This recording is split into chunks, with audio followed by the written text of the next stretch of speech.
Assalamualaikum warahmatullahi wabarakatuh. Waalaikumsalam warahmatullahi wabarakatuh. Terima kasih, maaf sebelumnya mengganggu waktunya. Di sini saya Iya, akan mengajukan proposal tentang kegiatan kepemudaan untuk memenuhi tugas PBK atau pembelajaran berwawasan kemasyarakatan di Universitas Terbuka dengan tema Wirausaha Pemuda untuk Produktivitas Ekonomi Desa. Sebelumnya, perkenankan saya untuk menjelaskan proposal ini. ya silakan. Terima kasih. Latar belakang dari kegiatan ini yaitu dalam rangka meningkatkan kualitas sumber daya manusia bisa dilakukan melalui jalur formal dan non formal. Dalam jalur formal bisa melalui lembaga pendidikan sekolah, sedangkan jalur non formal sendiri bisa melalui lembaga kepemudaan.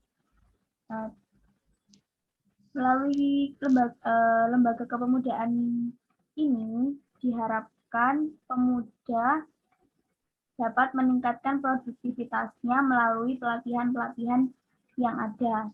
Maka dari itu saya ingin mengadakan pelatihan pembuatan kerajinan tangan untuk meningkatkan produktivitas masyarakat yang ada di desa. Dengan ini, saya akan menjelaskan tujuan dari kegiatan ini. Sebelumnya, apa ada yang ditanyakan dari penjelasan latar belakang kegiatan ini, Mbak?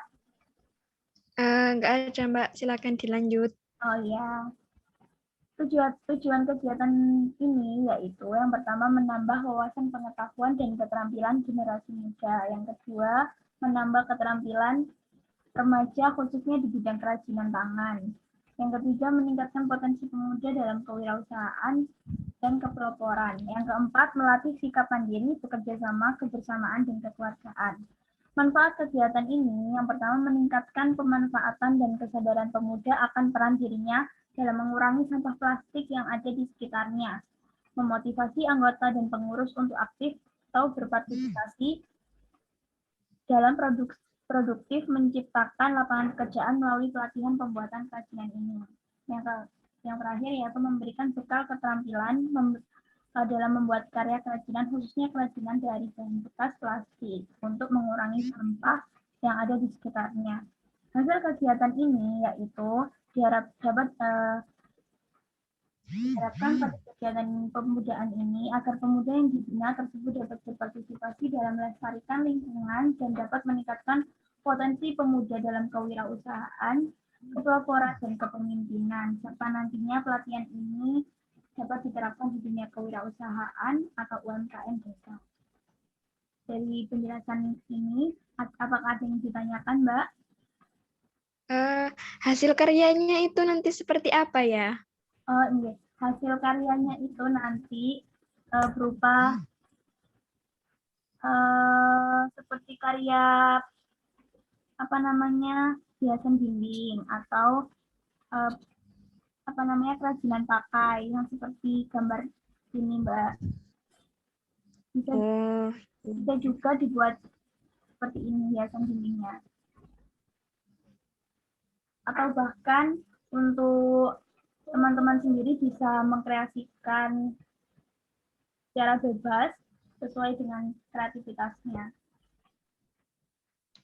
Bahannya itu harus beli baru atau barang-barang yang udah nggak dipakai gitu?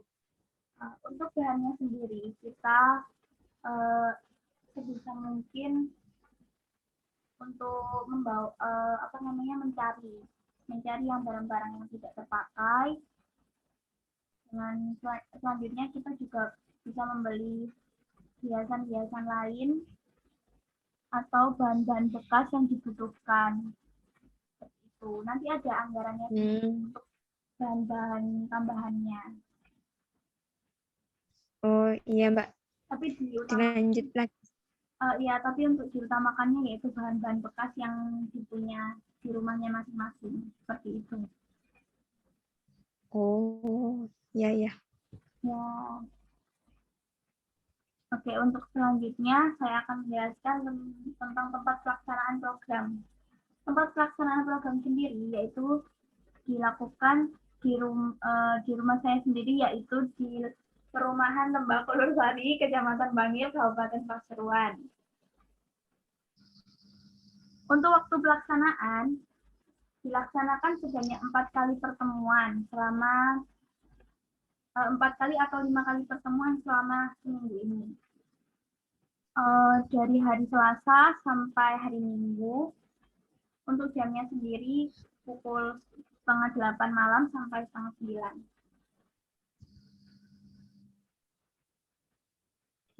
Dari sini ada yang ditanyakan, Mbak?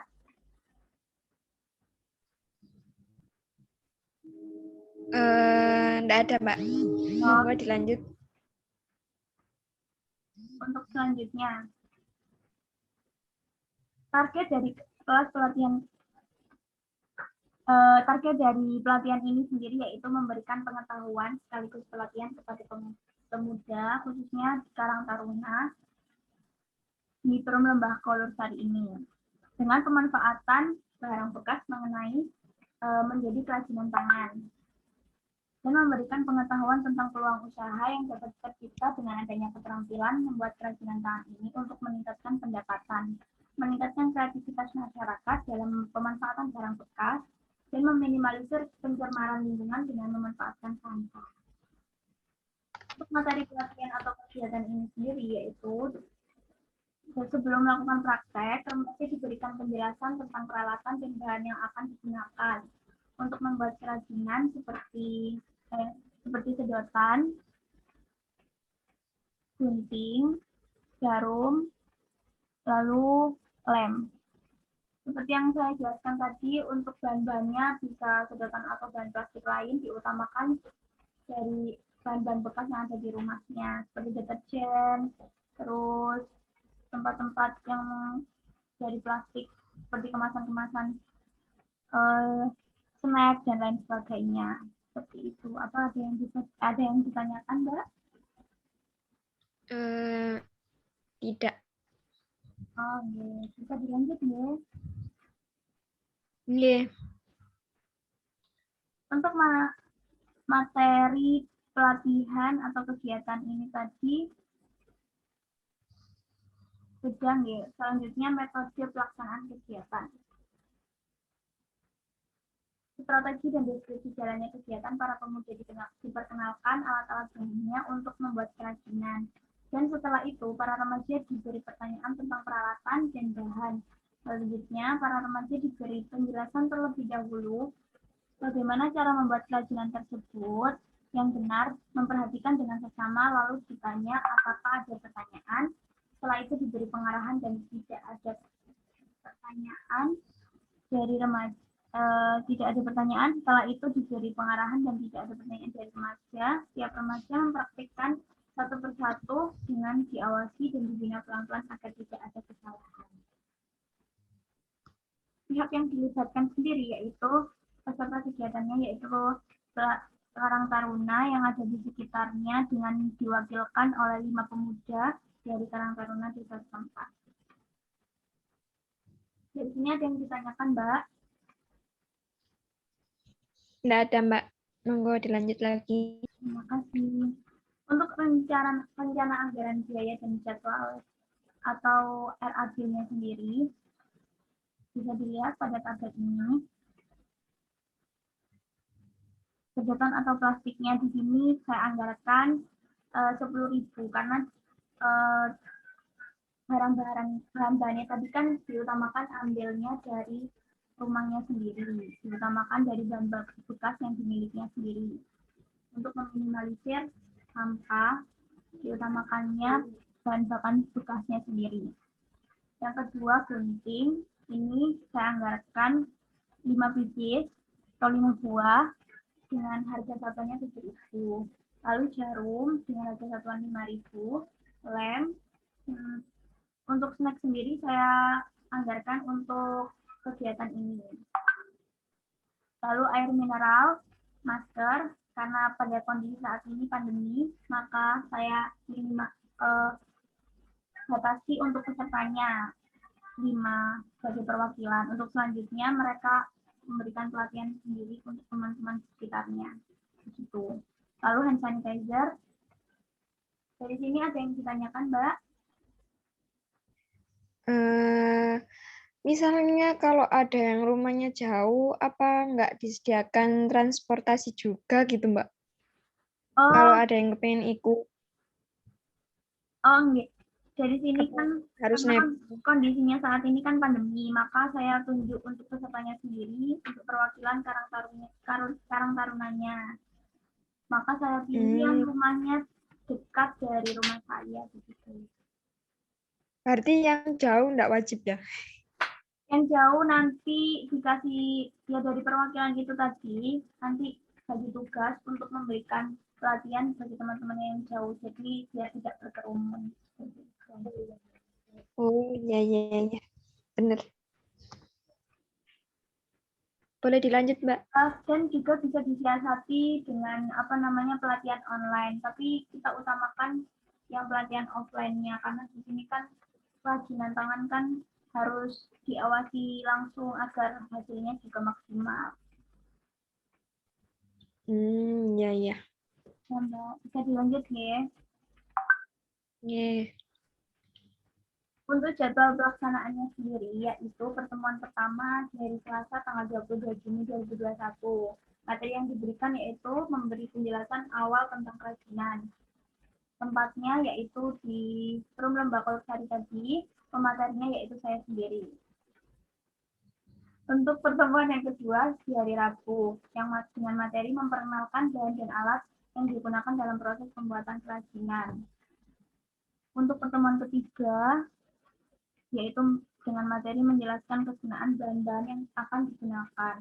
Untuk materi yang keempat, yaitu memberikan contoh membuat kerajinan sesuai urutan yang benar, dan materi untuk pertemuan yang terakhir, mengawasi dan membina anggota para pemuda, membuat kerajinan-kerajinan satu persatu sebagai penilaian untuk kerja yang dilakukan sebagai pemantapan hasil akhir dari praktek pembinaan program kepemudaan ini. Apakah ada yang ditanyakan, Mbak? Mboten, silakan dilanjut. Oke, terima kasih. Oh, nggih. Ini sudah selesai. Maaf sebelumnya. Selesai. Apakah ada yang ditanyakan lagi? Eh,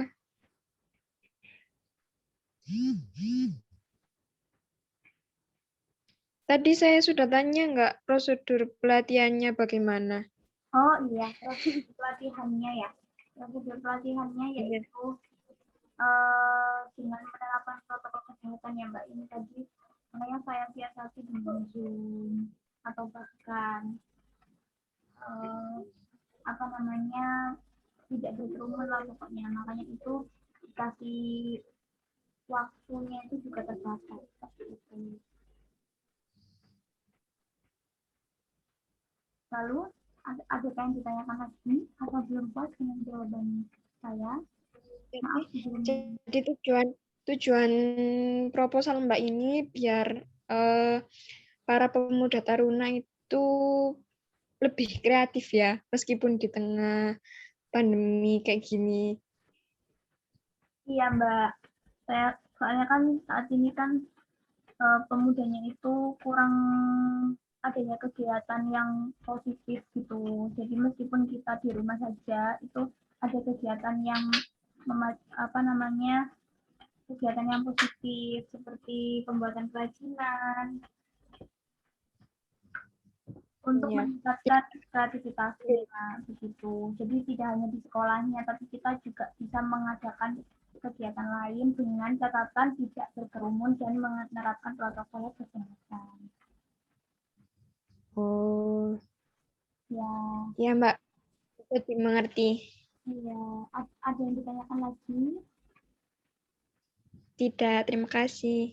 Oh ya, tujuannya tadi saya mengundang Mbak Fadila ini untuk sebagai perwakilan Untuk selanjutnya nanti bisa membuat grup WA dan Ya, memberikan informasi kepada teman-temannya untuk melakukan kegiatan ini. Begitu. ya untuk menindaklanjuti. Ya. Iya, begitu. Nanti ada tindak lanjutnya. Maaf tidak bisa mengundang semuanya soalnya tadi itu ada yang kendala. Jadi saya siasati untuk satu aja perwakilan. Oh, ya Mbak, nanti saya teruskan ke anggota-anggotanya. Iya, terima kasih. Bisa diterima nggak proposal saya ini? Oke, siap-siap bisa. Iya, terima kasih. Jadi saya tutup dulu ya. Oke. Terima kasih telah menyetujui proposal ini. Saya sampaikan terima kasih kepada Mbak Fadila Rizky Amalia sebagai Ketua Karang Taruna. Oke. Sekian, Assalamualaikum warahmatullahi wabarakatuh. Waalaikumsalam warahmatullahi wabarakatuh.